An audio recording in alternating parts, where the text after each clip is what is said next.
De los medios de comunicación, su oposición a este tema, después de haber visto en estos últimos meses alguna serie de medidas, como por ejemplo esta ley universitaria que se dicen que es intervencionista, hay quienes han manifestado ya que hay en esta situación una cierta orientación hacia, diremos, niveles de acercamiento estatista. La hoja de ruta que se tomó, volver a lo que era el plan de la gran transformación. ¿Tú percibes eso? ¿Estás de acuerdo con esta serie de comentarios que señalan, pues, de que de repente el presidente está dando marcha atrás, ¿no?, en su forma de gobernar y se acerca más a ese proyecto de la gran transformación? Yo no creo que haya una reorientación ideológica del gobierno, Ajá. no creo eso, pero sí creo que existen reflejos estatistas en alguien que ha sido formado ideológicamente dentro de ese canon. El problema es que yo creo que Humala trata, ayer en la entrevista lo decía, yo trato de ubicarme en un lugar intermedio entre los extremos ideológicos, decía él. Yo creo que esa es una vocación que él tiene. Ahora, que lo haga bien, Ahí está. no Ajá. necesariamente. Yo creo que efectivamente el modelo de crecimiento económico, hay que ser crítico a este modelo. Yo creo que efectivamente hay un extremismo ideológico de derecha que cree que esto se debe profundizar, inclusive sin ver problemas de fondo de la sociedad peruana, como es el nivel de la informalidad, por ejemplo, ¿no? O sea, habla muy bien de crecimiento económico y no se dice que Perú es el país de América Latina, es el único país que tiene 70% de población de la PEA relacionada con el sector informal. O sea, eso pasa en países pobres, no pasa en países con una clase media ancha. Pero, por ejemplo, también debería servirnos para un poco medir cuál es el compromiso con la inversión privada, porque nos decía el congresista Gamarra que se van a bañar 12.000 millones de dólares, pero ahora el presidente, después de que Conga está cumpliendo el cronograma al que se comprometió con el gobierno, y vienen ya las siguientes etapas, el gobierno le diga, bueno, este es un asunto privado. ¿Cómo tomar eso? Justamente, ahí viene la incoherencia de este gobierno. Si el tema Conga hubiera sido un asunto privado, ¿por qué dar una declaración de mensaje a la nación en el que dice que Conga va? El primero que politizó el tema de Conga ha sido Ollanta, y hay temas que no merecen ser politizados. Es decir, hay formas más institucionales de alentar la inversión privada en este país que es necesario. Él efectivamente habló de 14.000 millones de dólares que vienen el próximo año, pero eso requiere no solamente una vocación del gobierno, sino de crear la reforma institucional y los mecanismos para que esa inversión sea aprovechada de mejor manera. No podemos seguir tolerando en un país como el peruano, que es modelo de crecimiento para algunos, que Cajamarca, la zona donde está concentrada la inversión minera, sea la única región en recesión que hay en este país. O sea, ahí te das cuenta de las inconsistencias de este modelo.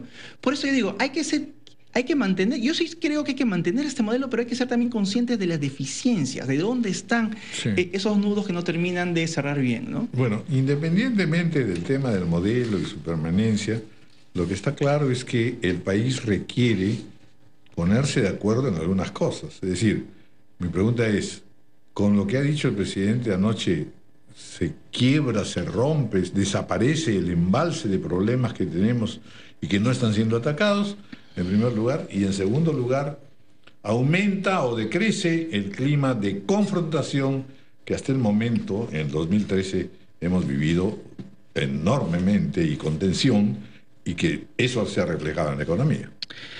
Los gringos tienen un término cuando un gobierno está de salida, que es el lame duck, ¿no? Es el pato rengo, ¿no? Es alguien que ya está de salida, básicamente el último año de gobierno. El pato cojo, que no es lo mismo que el arroz con pato.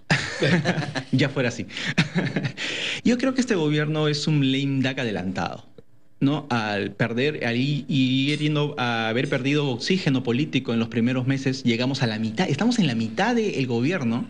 Y el clima confrontacional político, no solamente vivimos un clima de conflictividad social, que el año pasado más que nada se ha estabilizado de alguna manera, pero yo creo que la principal conflictividad que hay en el país es una conflictividad política.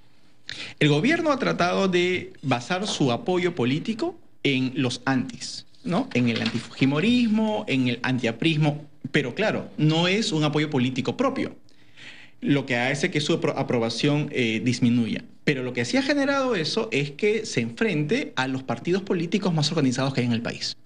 El APRA tiene un grupo de cuadros políticos muy hábiles que saben efectivamente capitalizar la crítica al gobierno, y el fujimorismo tiene un apoyo popular bastante sostenible.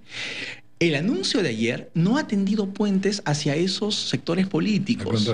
Al contrario, los ha agudizado. Y uno ve que la PCM, que era un organismo que mal que bien intentaba a través del premier anterior Jiménez de buscar aligerar ese clima antipolítico, ahora no ha perdido la iniciativa que debería tener un gobierno. No hay acuerdos mínimos. El acuerdo nacional se encuentra sin ser utilizado en todo el potencial que tiene. Y si esto es lo que pasa en Lima, que es la política nacional, imagínense qué es lo que pasa en el interior del país. El gesto de Ollanta a traer a César Villanueva a un presidente regional ha sido muy bueno, pero como gesto. Pero eso queda inutilizado si es que no hay efectivamente medidas de descentralización. Y es un gesto además que se balancea cuando tú tienes al presidente regional de Cusco, por ejemplo, que pertenece a las filas del gobierno, que ha terminado siendo destituido por casos presumiblemente de corrupción. Entonces, no tiendes puentes con las fuerzas políticas a nivel nacional, ni tampoco te acercas a las fuerzas regionales. No sabemos qué es lo que pasa en el interior del país. Ahí es donde el gobierno tiene la posibilidad de buscar apoyos políticos para los 2 años y medio que le quedan al gobierno. Al parecer, en realidad, al final de cuentas, como suele ocurrir cuando hay estas profesiones tan clausulares, al final de cuentas lo que le preocupa al presidente pues es la relación con los militares, los cambios militares, la policía, las relaciones militares-policía, que es lo que también se ha extendido y preocupado. Ahí lo que hemos visto ayer en la declaración del presidente es él ha hecho un llamado a la memoria. Dice, no recordemos quiénes son los padres políticos de Óscar López Meneses, ¿no? Aludiendo al fujimorismo y al montesinismo. Sin embargo, este gobierno no ha sido capaz de eliminar lo que queda de eso. Es decir, yo creo que ahora estamos viviendo un post-montesinismo.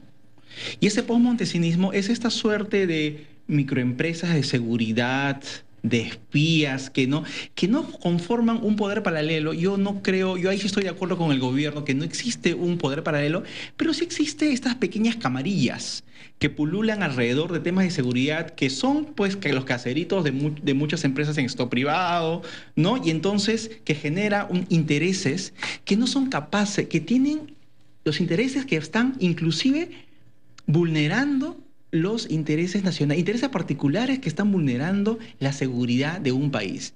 Si un gobierno, sobre todo dirigido por un militar, no es capaz de terminar con los problemas de seguridad que hay en el país, pues efectivamente está fracasando en la promesa de que le dio a sus electores de que este gobierno iba a tener orden y que iba a resolver los problemas de seguridad ciudadana, que lamentablemente es lo que más perjudica a la ciudadanía, ¿no?